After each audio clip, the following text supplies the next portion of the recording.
परिसर में खेत मजदूर और ग्रामीण श्रमिकों गणविक्षोभ। ओडिशा खेत मजदूर यूनियन नेतृत्व में खेत मजदूर और ग्रामीण श्रमिकों एक गणविक्षोभ रणपुर ब्लॉक सम्मुख में अनुष्ठित हो जाइछि।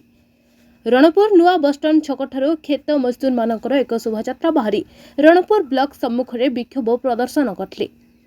कुलमणि पल्ली सभापतित्व में अनुष्ठित यह विक्षोभ सभार वक्ता माने केन्द्र और राज्य सरकार को गरीब मारणा नीति को तीव्र समालोचना करथिले। तेबे निर्वाचन बेले बीजेपी नेतृत्वाधीन मोदी और मोहन को डबल इंजिन सरकार देथिबा प्रतिश्रुति आज प्रतारणा परिणत होइछि बोली वक्ता माने अभियोग करथिले।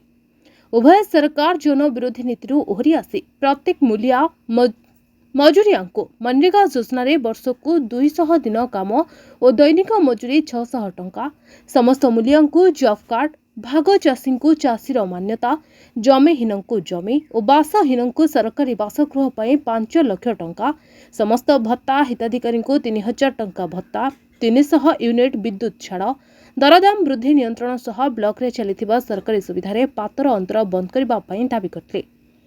गणविक्षोभर एक प्रतिनिधि मंडल उन्नयन अधिकारी मनोरंजन बेहरा को भेटी मुख्यमंत्री उद्देश्य एक 8 दफा सम्बलित दाबीपत्र प्रदान करथिले।